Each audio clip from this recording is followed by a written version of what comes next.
Assalamualaikum warahmatullahi wabarakatuh.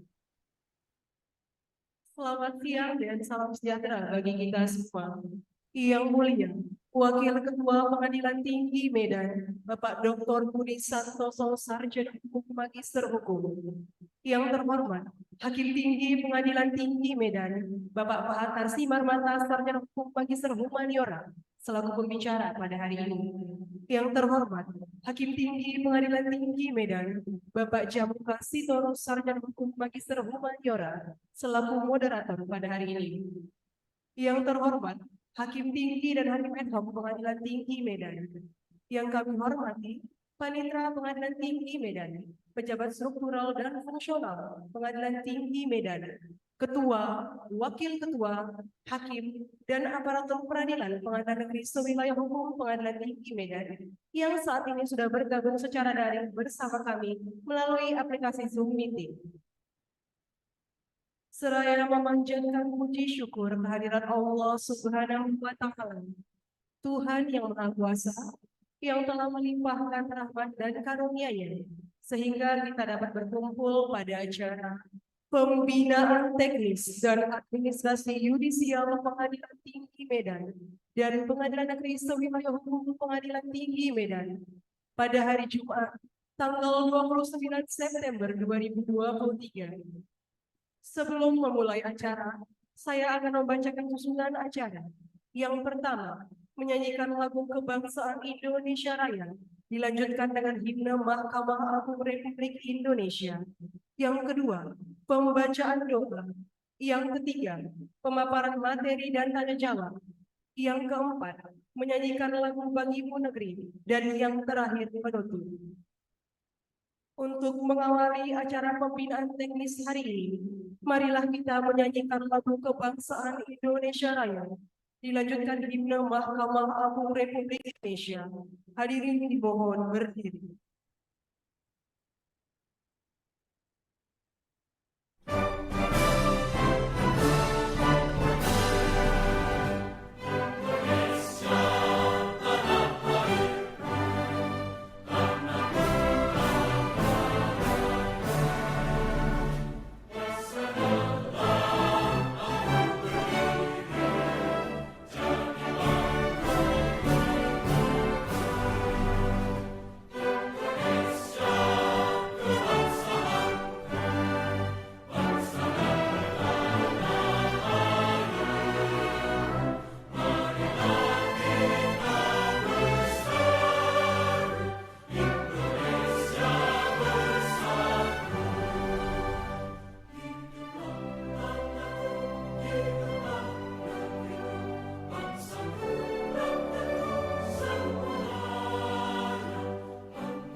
Selanjutnya, marilah kita dengarkan bersama pembacaan doa yang dipimpin oleh Bapak Syaiful Amri Nasution Ahli Media, Pengelola Teknologi Informasi pada Pengadilan Tinggi Medan.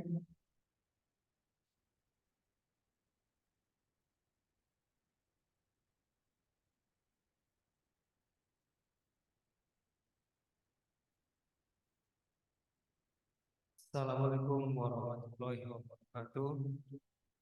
Bapak Ibu, marilah sebelum acara dan kita mulai, kita berdoa menurut agama dan keyakinan masing-masing. Izinkan saya memimpin doa dengan cara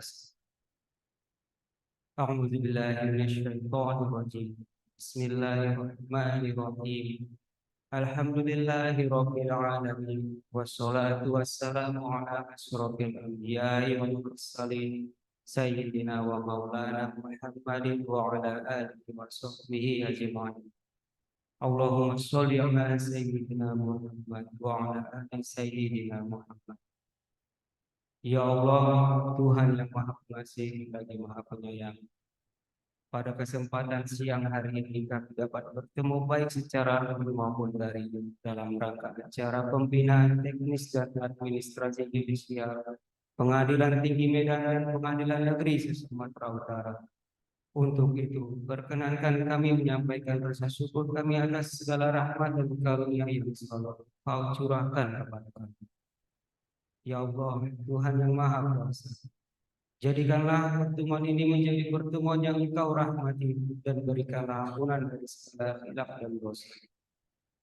Ya Allah, ya Tuhan kami, sesungguhnya Engkaulah satu-satunya yang dapat membimbing kami dalam melaksanakan dan menetapkan tugas-tugas yang kami miliki. Jadikanlah niat-niat tugas dan pekerjaan kami sebagai nilai ibadah kami di hadapan. Ya Allah, Tuhan yang Maha Pengampun, ampunilah dosa kami, dosa orang tua kami, dosa para pemimpin kami, dan dosa para pendahulu kami. Tempatkanlah kami dan mereka semua ke dalam lingkungan rahmat dan ampunan. Rabbana atina fid dunya hasanah wa fil akhirati hasanah wa qina adzabannar. Wassalamualaikum warahmatullahi wabarakatuh. Assalamualaikum warahmatullahi wabarakatuh.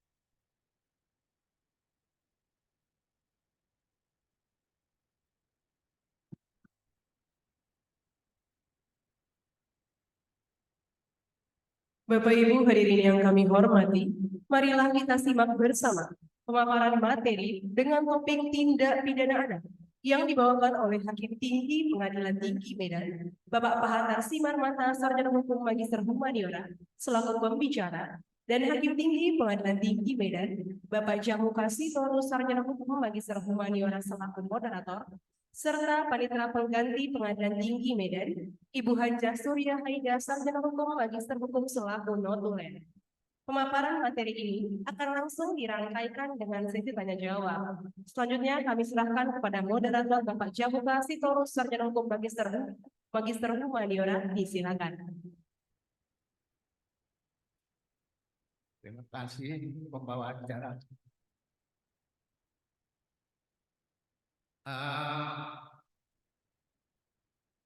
Yang kami hormati Bapak Wakil Ketua Pengadilan Tinggi Medan, yang kami hormati rekan-rekan hakim baik karier maupun non karier Hakim Tinggi Pengadilan Tinggi Medan, yang kami hormati Bapak Panitera Pengadilan Tinggi Medan, yang kami hormati para pejabat struktural fungsional Pengadilan Tinggi Medan, yang kami hormati para ketua pengadilan negeri, wakil ketua pengadilan negeri, dan hakim-hakim sewilayah Sumatera Utara yang menghadiri acara ini secara virtual. Selanjutnya Sebelum kami serahkan kepada pembawa materi Bapak Bahar Simarmata, sebelumnya kami bacakan kurikulum kita daripada Pak Bahar Simarmata sebagai berikut. 1. Nama lengkap Pak Bahar Simarmata, Sarjana Hukum, Magister Humaniora. NIP 11960230850313106. Jabatan Hakim Tinggi Pengadilan Tinggi Medan. Pangkat dan golongan pembina utama 4E. Tempat lahir garing tanggal lahir Temanggung 30 Desember 1960. Jenis kelamin pria, agama Kristen Protestan, pendidikan S1 dari Fakultas Hukum Universitas Sumatera Utara Medan tahun 1984. S2 Ilmu Hukum dari USU Universitas Sumatera Utara Medan tahun 2001. Alamat rumah Selipi, DKI Jakarta. Anggota keluarga pasangan Desniar Borumani. Anak ada 3 orang. Nomor 1 Dharma Yusua Sardol Simadinta. Kami ulangi Simarmata. Mohon maaf. Nomor 2 Rio Jonathan Simarmata. Nomor 3 Yeriko Anugrah Simarmata. Selanjutnya riwayat jabatan pekerjaan. Pertama, calon hakim di Pengadilan Negeri Tangerang tahun 1985. Nomor 2, hakim Pengadilan Negeri Selayar tahun 1987. Nomor 3, hakim Pengadilan Negeri Makale tahun 1990. Nomor 4, hakim Pengadilan Negeri Sumedang tahun 1995. Nomor 5, hakim Pengadilan Negeri Pakam tahun 2000. Nomor 6, wakil ketua Pengadilan Negeri Magetan tahun 2005. Nomor 7, hakim Pengadilan Negeri Balikpapan tahun 2008. Nomor 8, KPNJ garing hakim Tipikor Medan tahun 2011. Nomor 9, hakim PN Jakarta Barat tahun 2013. Nomor 10, hakim tinggi PT Jayapura tahun 2015. Selanjutnya yang terakhir, nomor 11, hakim tinggi PT Medan tahun 2020 sampai dengan sekarang. Jadi demikian riwayat jabatan daripada pemakalan Bapak Bahar Simarmata, Sarjana Hukum, Magister Humaniora, dan selanjutnya kami persilahkan kepada beliau untuk memaparkan paparannya. Persilahkan. Terima kasih, Bapak Jamil Kasitorus. yang telah menyerahkan kesempatan berikutnya kepada kami.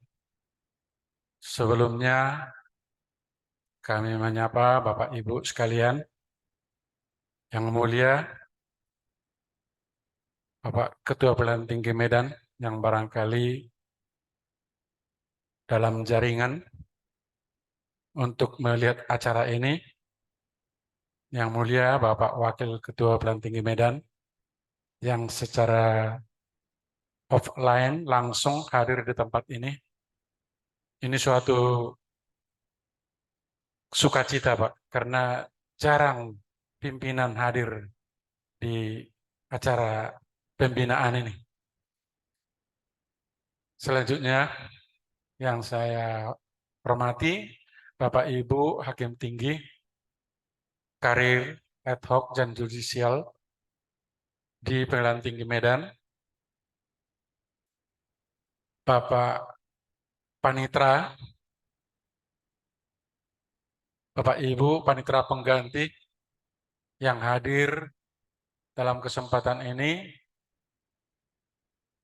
Bapak Panitra didampingi 3 orang, Pak Manihuruk, Ibu Evi, dan Pak Sijabat. Yang saya hormati juga notulen dan MC serta petugas IT. Terlebih rekan-rekan kami di daerah, di masing-masing pengadilan negeri, Bapak Ibu Ketua Pengadilan Negeri dan Wakil Ketua Pengadilan Negeri Sewilayah Hukum PT Medan, Bapak Ibu Hakim-hakim, panitra, sekretaris, dan jajarannya masing-masing di Comment Center PN masing-masing. Saya sapa dengan ucapan selamat sore. Assalamualaikum warahmatullahi wabarakatuh. Om Swastiastu, Namo Buddhaya, salam kebajikan. Kita bersyukur pada sore hari ini karena Tuhan yang Maha Pengasih masih melayakkan dan memampukan kita untuk hadir di tempat masing-masing mengikuti acara pembinaan teknis dan administrasi dari Pengadilan Tinggi Medan yang kita laksanakan setiap hari Jumat, setiap minggu, kecuali hari libur. Bapak Ibu yang saya hormati seluruhnya, judul penugasan dari beliau yang mulia, Bapak Ketua Pengadilan Tinggi kepada kami adalah Pengadilan Tindak Pidana Anak. Tindak Pidana Anak. Persidangan Tindak Pidana Anak.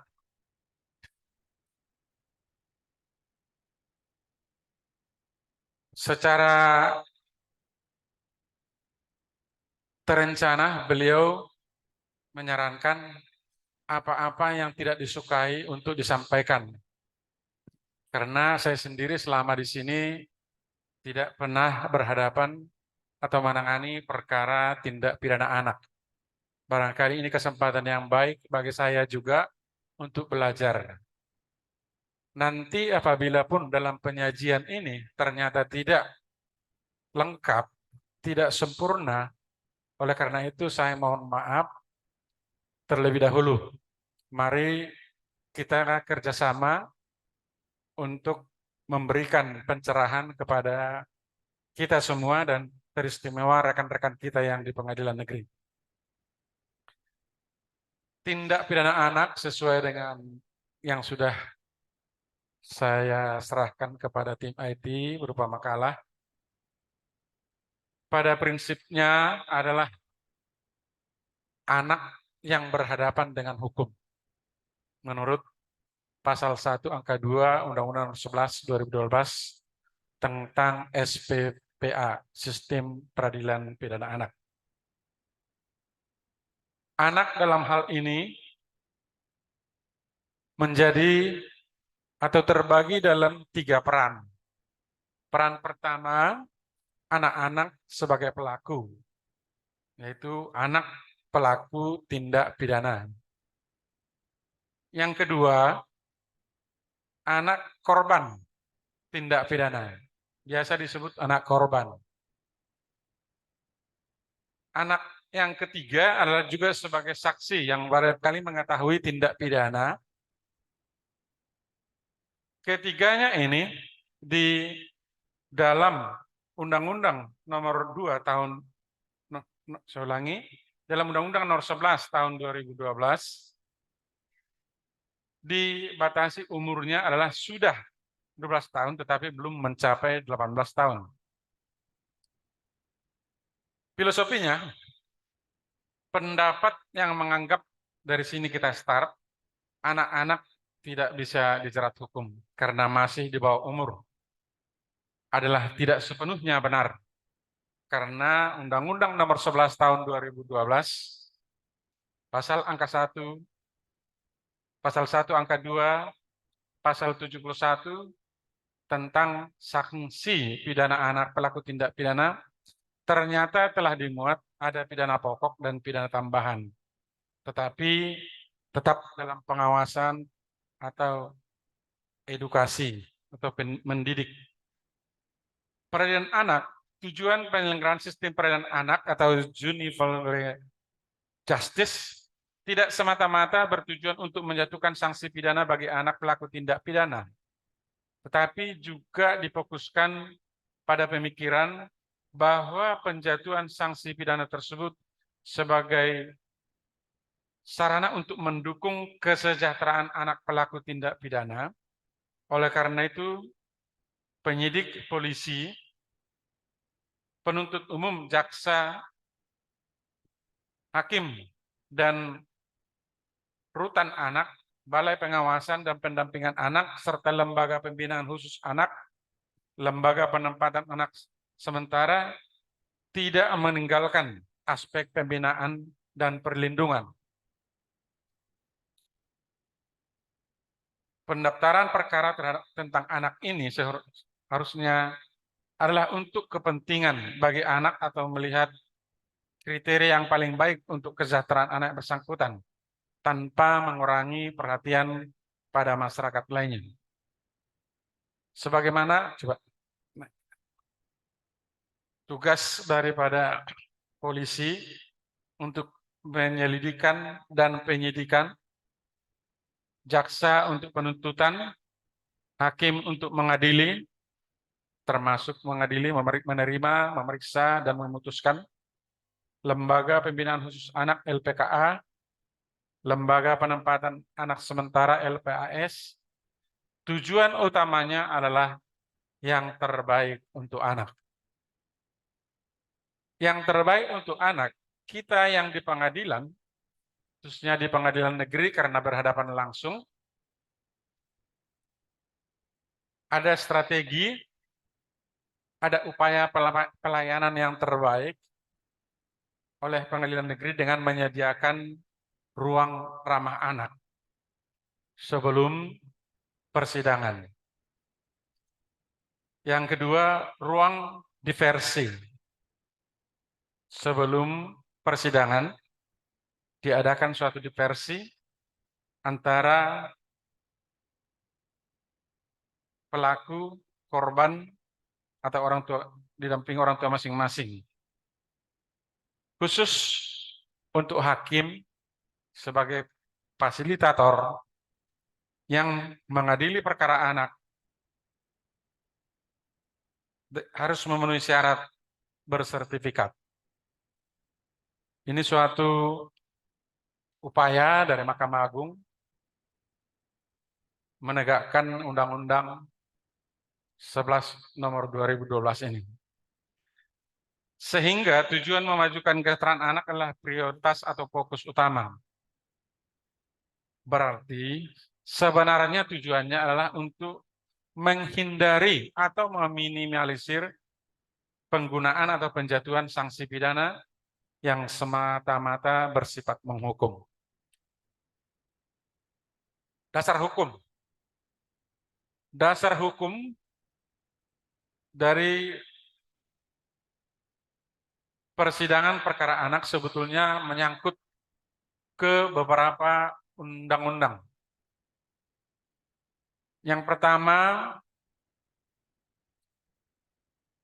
di dalam Kitab Undang Hukum Pidana ditegaskan di pasal 45 dalam hal penuntutan pidana terhadap orang yang belum dewasa karena melakukan suatu perbuatan sebelum umur 16 tahun, hakim dapat menentukan atau memerintahkan supaya yang bersalah satu dikembalikan kepada orang tua atau walinya atau pemeliharanya tanpa pidana. Yang kedua, memerintahkan supaya diserahkan kepada pemerintah tanpa pidana.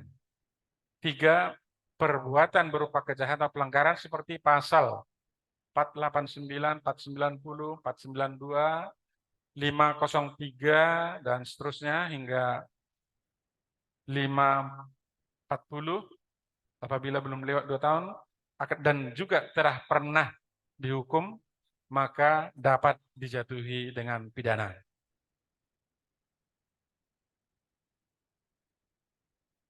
Dasar hukum yang lain, yaitu B, Konvensi tentang hak-hak anak.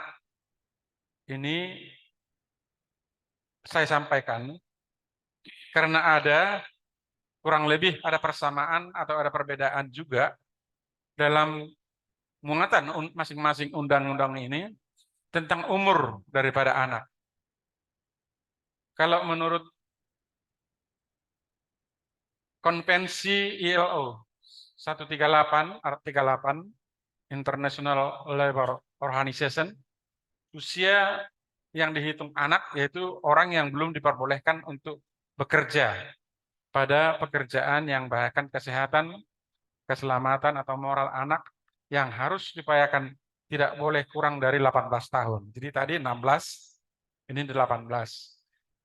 Yang sudah diratifikasi menurut Undang-Undang Nomor 20 Tahun 1999.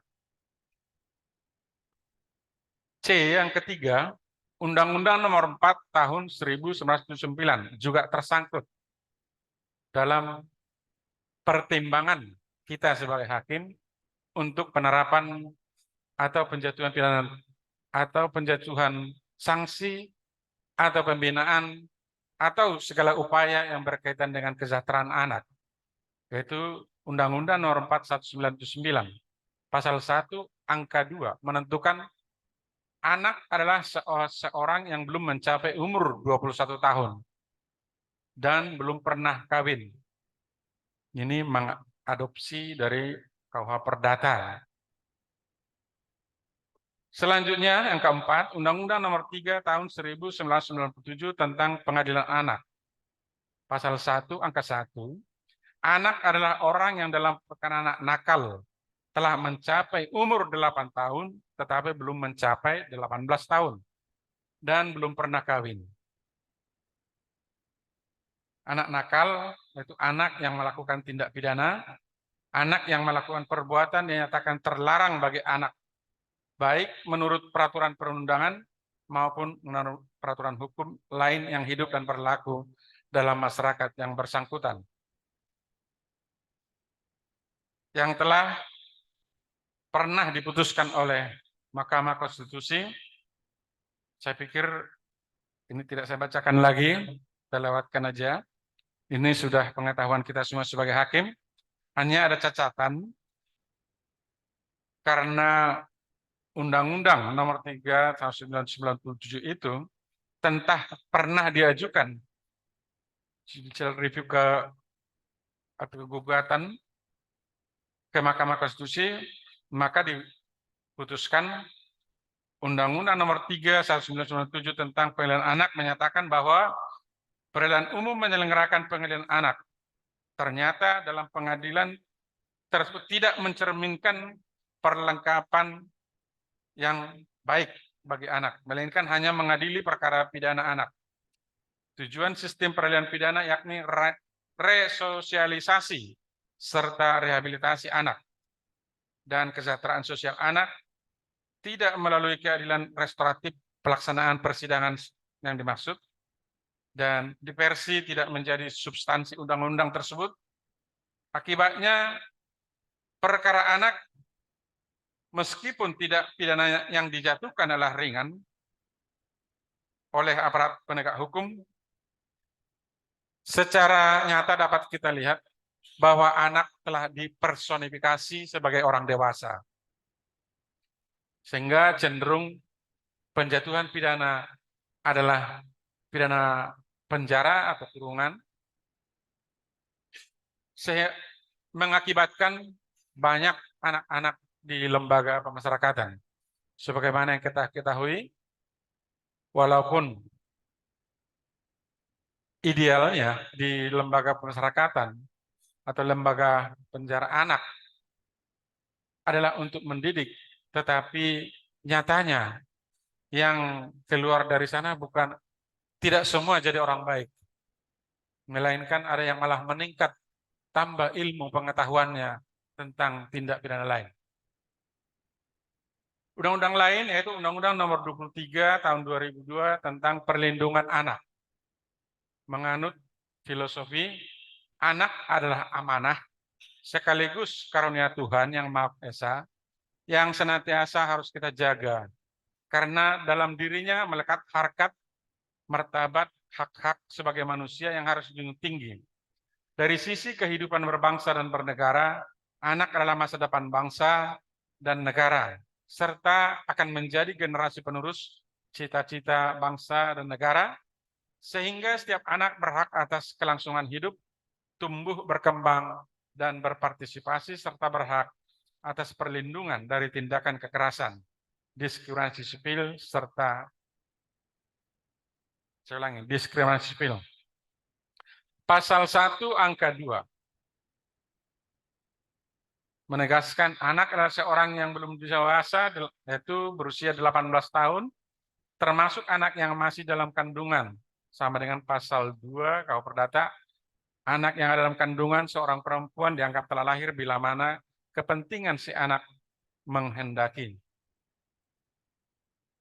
Asas-asas untuk perlindungan anak dalam undang-undang ini ada 4. 1. Non-diskriminasi. 2. Kepentingan yang terbaik bagi anak.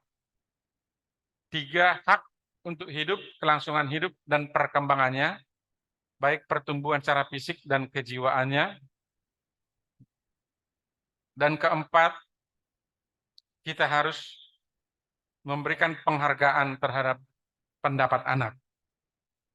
Jadi diberi kesempatan untuk berkreasi demi persiapan masa depannya. Undang-undang lain yaitu yang kelima, Undang-Undang Nomor 11 2012, sebagaimana yang sudah saya sampaikan tadi, batasan umur juga terdapat di dalamnya, yang itu pasal 1 diambil dari Convention on the Rights of the Child, diartikan setiap orang di bawah usia 18 tahun, kecuali berdasarkan hukum yang berlaku terhadapnya, kedewasaan telah diperoleh sebelumnya. Ruang lingkup undang-undang inilah sistem mengenai proses penyelesaian perkara anak atau hukum acara yang berhadapan dengan anak. Pasal 1 angka 3-nya, anak yang berkonflik dengan hukum.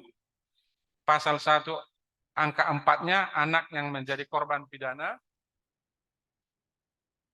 Pasal 1 angka 5, anak yang menjadi saksi dalam perkara pidana.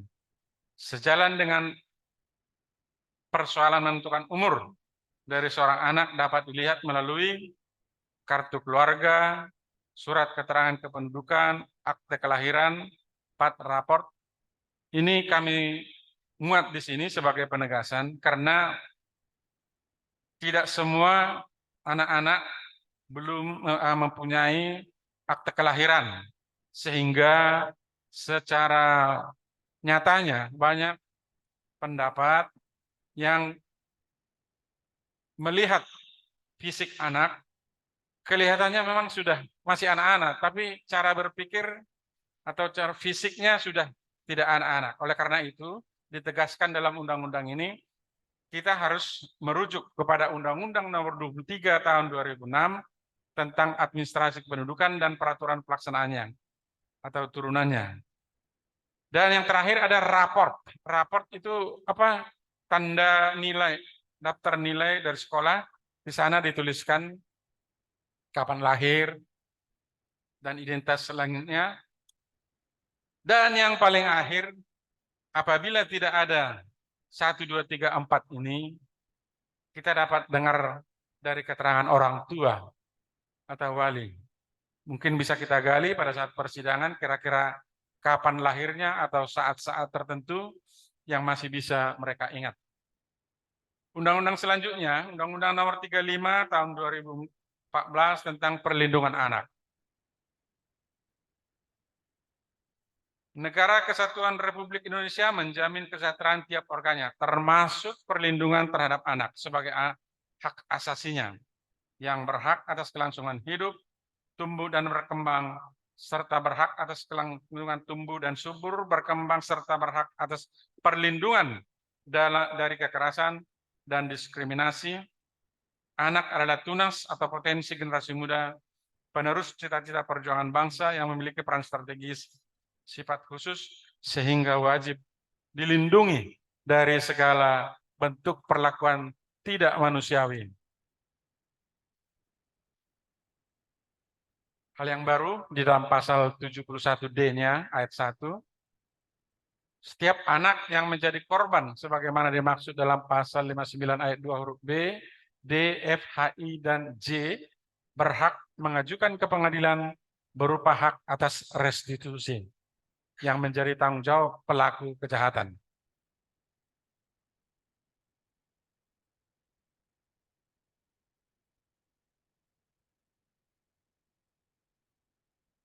Sebagaimana tujuan daripada pemidanaan yang kita anut selama ini, perlunya tentang sanksi terhadap pelaku kejahatan yang anak khususnya untuk menjadi efek jera dan mendorong adanya langkah konkret untuk kembali ke kejiwaan atau psikis dan sosial anak, yaitu menyangkut ketiganya, korban, saksi, dan pelaku, agar tidak melakukan kejahatan yang sama. Itulah tujuan daripada akhir proses perkara pidana yang selama ini.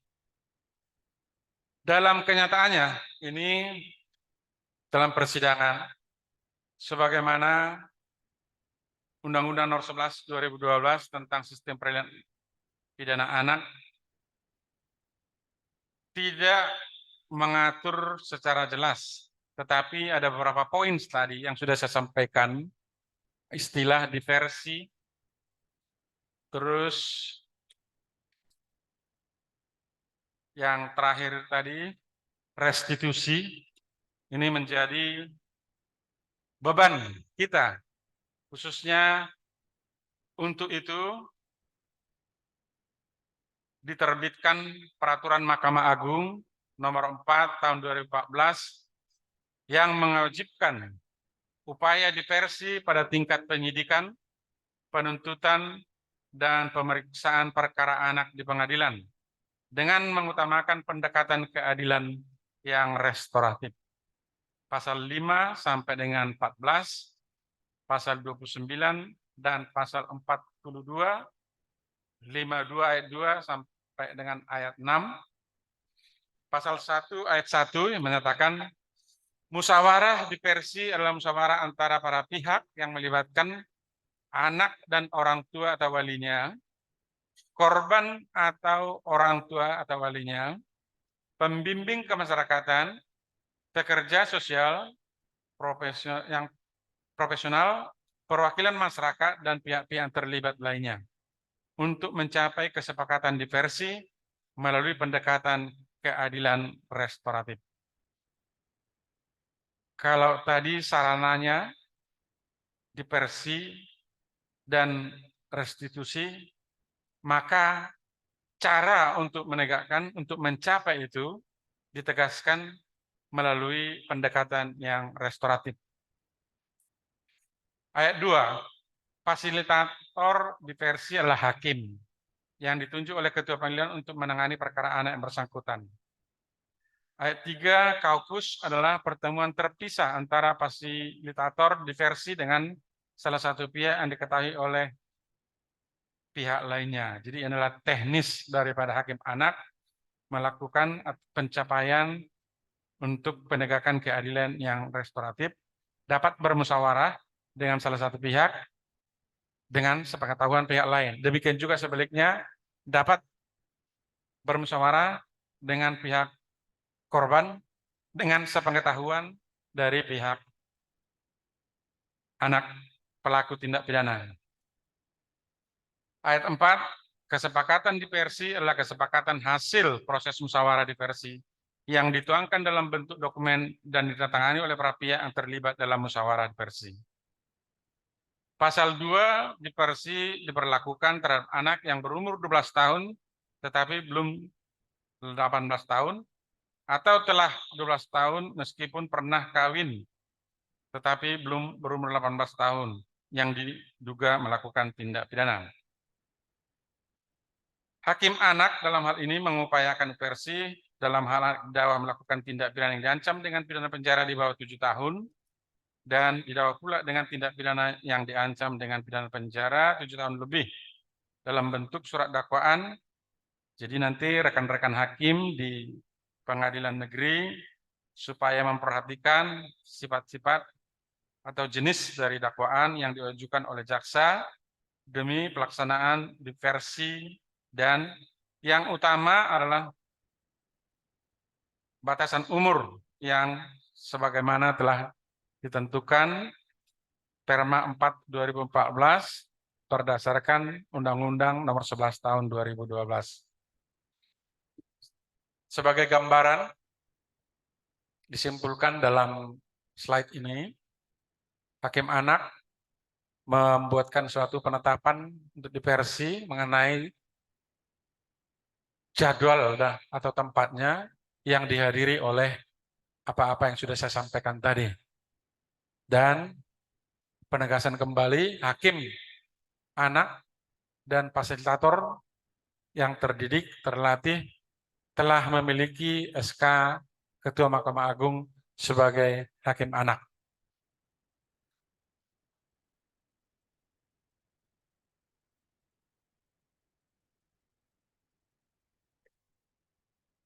Tentang muatan yang termuat dalam pasal 2 hingga pasal 5 Undang-Undang Nomor 11 Tahun 2012 harus juga diperhatikan oleh rekan-rekan hakim dan petugas yang sudah seharusnya juga diperhatikan dari jaksa penuntut dan penyidik, yaitu tentang pasal 2 yaitu azas-azas persidangan perkara anak, yaitu pasal 3 hak daripada anak,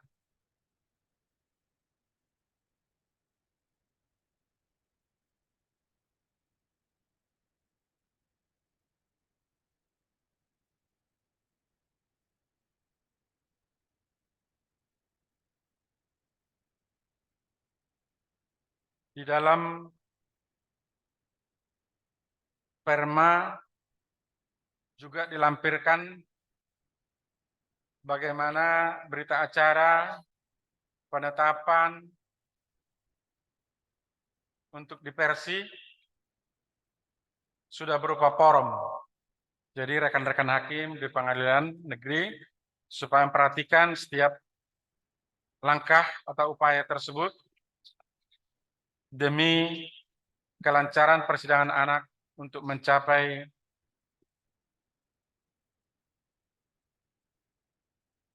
restoratif justice. Terakhir ada kesepakatan diversi kurang lebih yang harus dihadiri oleh perwakilan masyarakat dari desa, RT, RW, kepala desa, guru di sekolahnya anak, anak apabila misalnya permasalahan antar anak-anak di sekolah dan tokoh agama atau tokoh masyarakat. Jadi ada 7 lampiran Peraturan Mahkamah Agung Republik Indonesia Nomor 4 tahun 2014 ini. Prosedur persidangan. Dalam persidangan pada tingkat pertama, dalam proses tumbuh kembang seorang anak memiliki kecenderungan melakukan kenakalan. Semua disebabkan karena pengaruh lingkungan, pergaulan sekitar, pengaruh ekonomi, juga pengaruh moral yang kurang baik. Untuk pelaksanaan pembinaan dan memberikan perlindungan terhadap anak, diperlukan dukungan yang baik, yang menyangkut kelembagaan maupun perangkat hukum yang lebih memadai. Oleh karena itu, ketentuan-ketentuan mengenai sistem peradilan pidana anak yang hanya dapat dijatuhi pidana atau dikenai tindakan berdasarkan ketentuan dalam undang-undang ini. Anak yang belum berusia 14 tahun hanya dapat dikenai tindak pidana peringatan, merupakan pidana ringan yang tidak mengakibatkan pembatasan kebebasan anak. Adapun beberapa ketentuan dalam undang-undang tentang sistem peradilan pidana anak ini mengatur mengenai persidangan anak. Saya pikir itu di pasal 43, rekan-rekan hadirin sudah bisa dapat membaca. Demikian juga di pasal 44, pasal 44 dimuat di sini, hakim memeriksa dan memutus perkara anak dalam tingkat pertama dengan hakim tunggal. Ketua Pengadilan Negeri dapat menetapkan pemeriksaan perkara anak dengan hakim majelis dalam hal tindak pidana yang diancam dengan pidana penjara 7 tahun atau lebih, atau perkara hal yang sulit untuk pembuktiannya. Pasal 49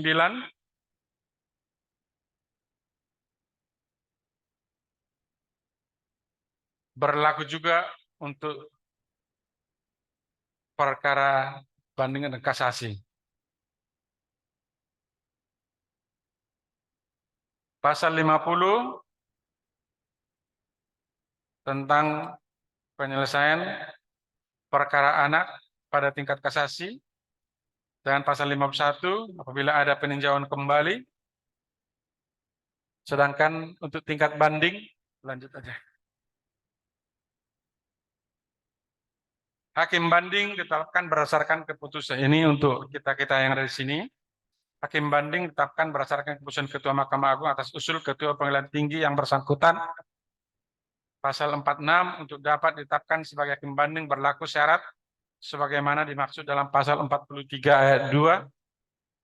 Pasal 47 hakim banding memeriksa dan memutus perkara anak dalam tingkat banding dengan hakim tunggal, tetapi di ayat 2-nya dapat juga ditetapkan pemeriksanya berupa majelis hakim dengan ancaman pidana 7 tahun atau lebih. Dan selanjutnya pasal-pasal teknis persidangan oleh Mahkamah Agung hingga pasal 62 Undang-Undang 11 2012. Undang-undang ini apabila kurang lengkap kita saling mengisi dengan undang-undang yang lain sebagaimana sudah saya sampaikan dasar hukum di awal tadi. Tentang teknisnya kami pikir hukum acaranya supaya tetap kita perhatikan, jangan salah menerapkan, karena itulah sebagai penentu jalur, kode, pedoman kita dalam menyelesaikan suatu perkara. Tentang saksi berapanya itu diserahkan kepada majelis, akan tetapi apa yang saya sampaikan adalah strategi daripada pengadilan dan yang berdasarkan undang-undang dalam penyelesaian perkara tindak pidana anak. Demikian yang sudah saya sampaikan atas kekurangan kelemahannya mari kita diskusikan, karena saya yakin yang lebih berpengalaman dan masih ingat secara segar adalah rekan-rekan di pengadilan negeri dan sesekali juga rekan-rekan di pengadilan tinggi yang menyidangkan perkara anak. Demikian penyampaian saya. Saya ulangi, mohon maaf apabila jauh dari sempurna dan kurang lengkap. Sementara ini saya serahkan kepada moderator. Terima kasih. Terima kasih Bapak Penyaji. Sudah kita kedengar tadi bagaimana penyajian daripada Pak Hatar Sumarmata, luar biasa penguasaannya terhadap peradilan anak ini. Untuk itu kita berikan aplaus. Saya sendiri karena bukan hakim anak, banyak nggak mudeng istilah-istilah di dalam hukum peradilan anak.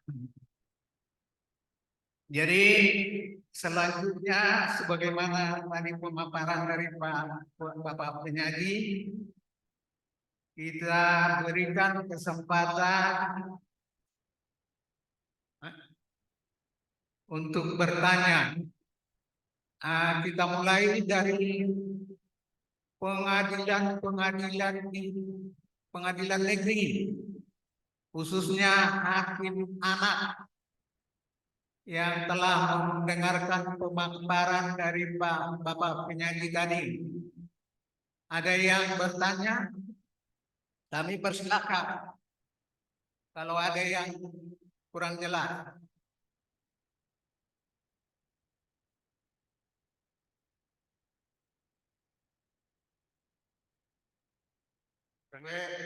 PN Sidikalang. KPN-nya Ibu Sitorus ini. Apa pertanyaannya? Ya, terima kasih atas kesempatan yang diberikan. Mohon izin bertanya, Bapak. Nama saya Dimas, Hakim Pengadilan Negeri Sidikalang. Yang ingin saya tanyakan adalah bagaimana sikap hakim apabila menemukan bahwa perkara anaknya ini ternyata anaknya ini lahir pada tanggal kabisat, yang mana tanggal kabisat ini kan hanya bertemu 4 tahun sekali. Nah, bagaimana penghitungan umur si anak ini dalam perspektif hukum? Itu yang pertama. Kemudian yang kedua adalah mengenai perkara pra-peradilan anak, apakah teknisnya ini juga mengikuti SPPA ataukah mengikuti KUHP? Seandainya kalau misalkan dalam sidang pra-peradilan tersebut ternyata si anak sebagai pemohon itu juga ikut hadir, bagaimana sikap hakim? Apakah tidak menggunakan atribut atau malah ya pemohon itu karena masih di bawah umur dikeluarkan dari ruang sidang seperti itu? Terima kasih.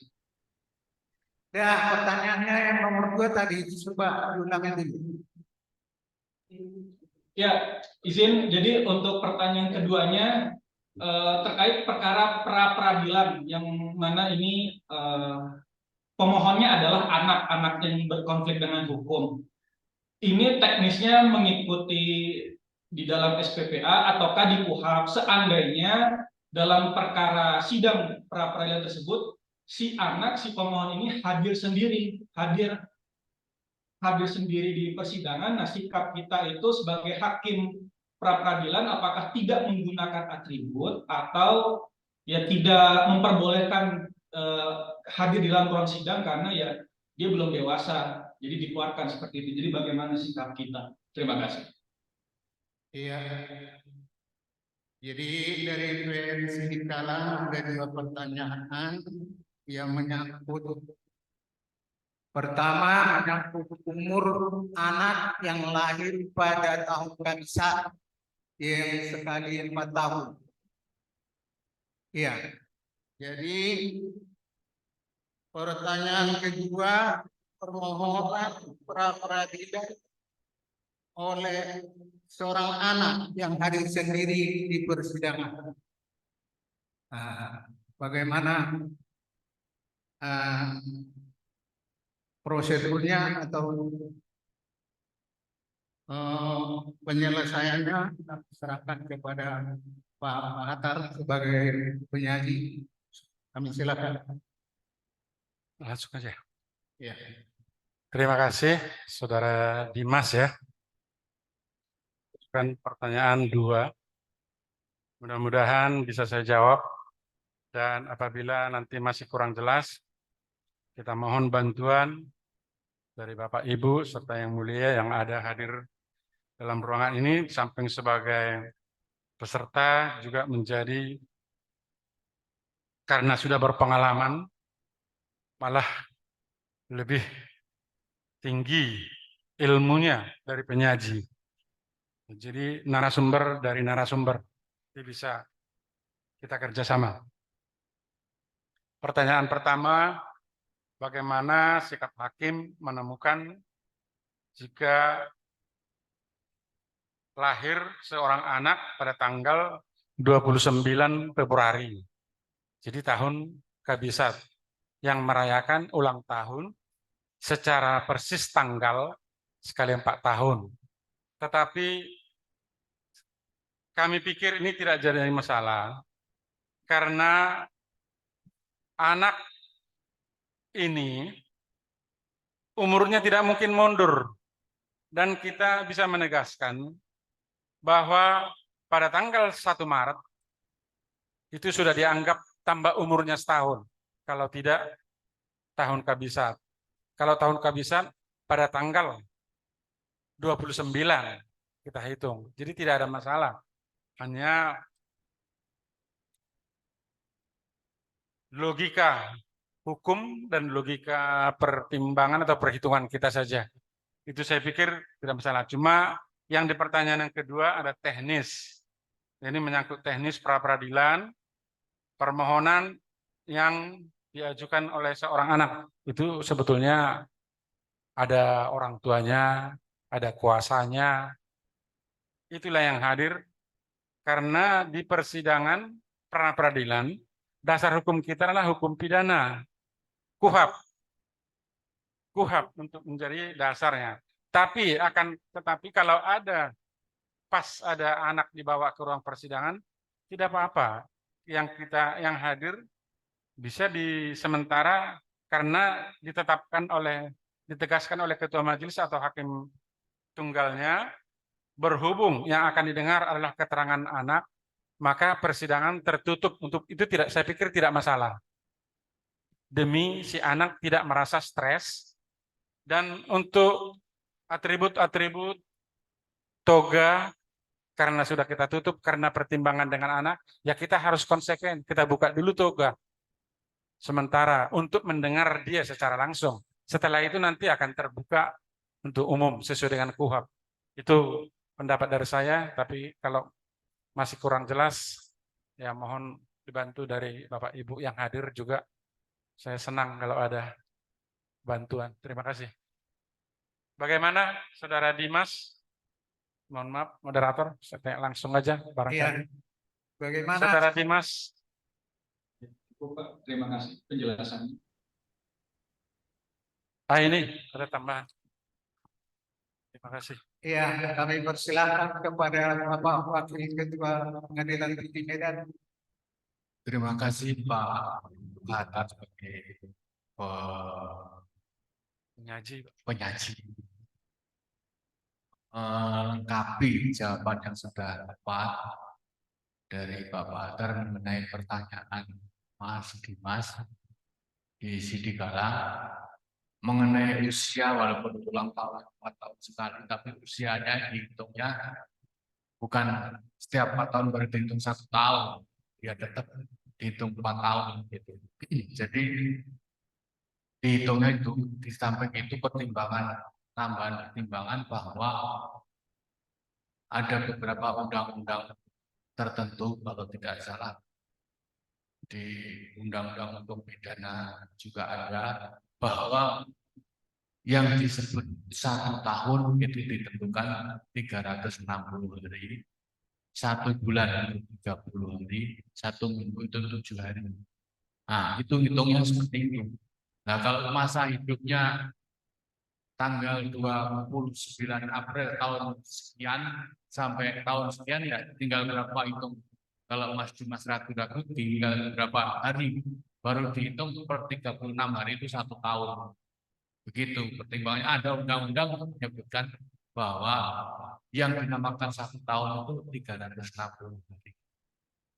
Seperti itu. Jadi nggak usah ragu, hanya selisih 1 hari tentang kelahiran. Kemudian mengenai persidangan manakala yang jadi saksi itu anak atau yang mengajukan pra peradilan di anak, ya yang dipergunakan adalah hukum acara SPPA. Itu harus, bukan boleh, Pak Hatta. Jadi harus menggunakan SPPA.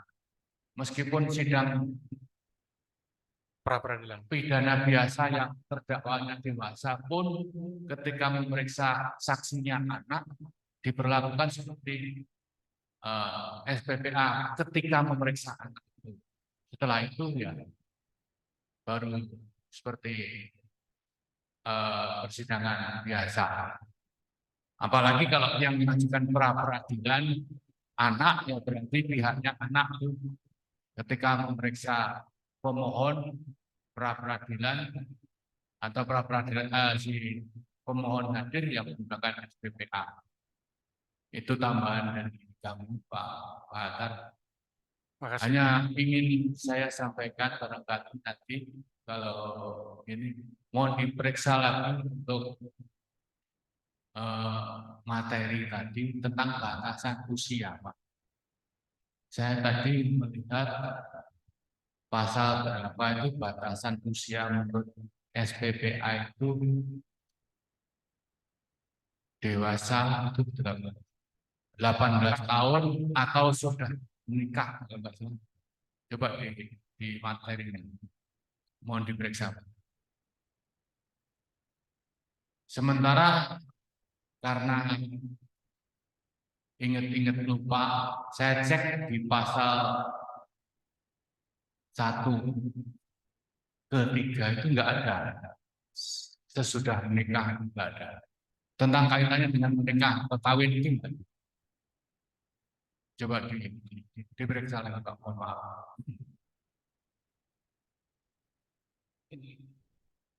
Undang-Undang nomor 11 tahun 2012, Pak. Sistem Ya. peradilan pidana anak. Iya. Pasal 3 tentang hakim anak. Bukan. Bukan pasal 3. Pasal 1 angka 3. Ini saya ambil alih, Pak. Pasal Undang-Undang nomor 3 tahun 1997 tentang pengadilan anak.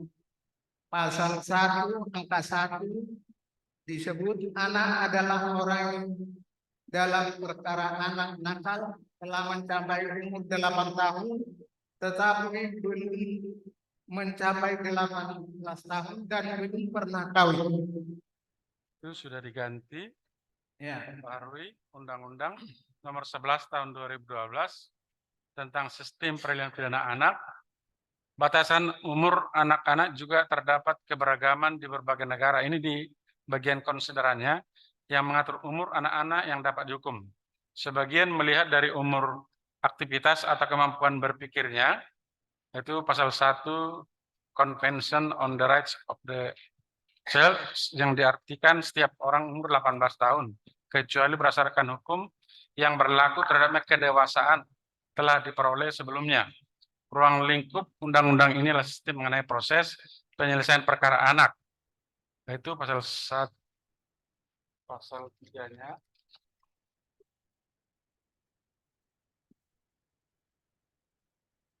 Kalau di yang tadi 2007 ya, Pak ya. Yang berapa?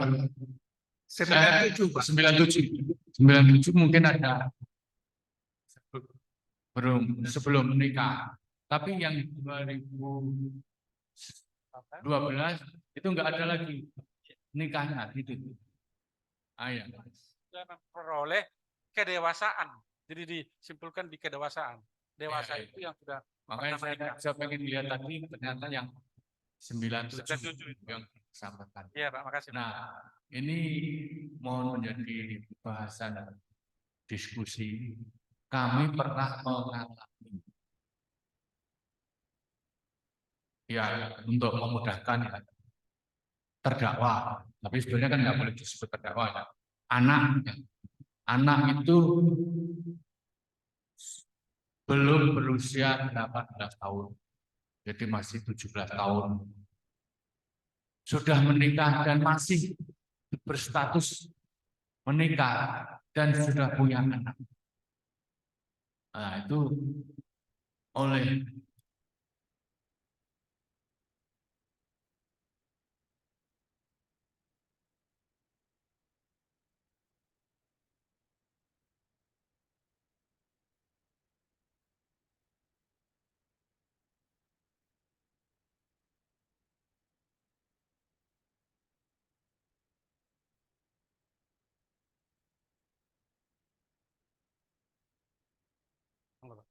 jadi oleh PN diputus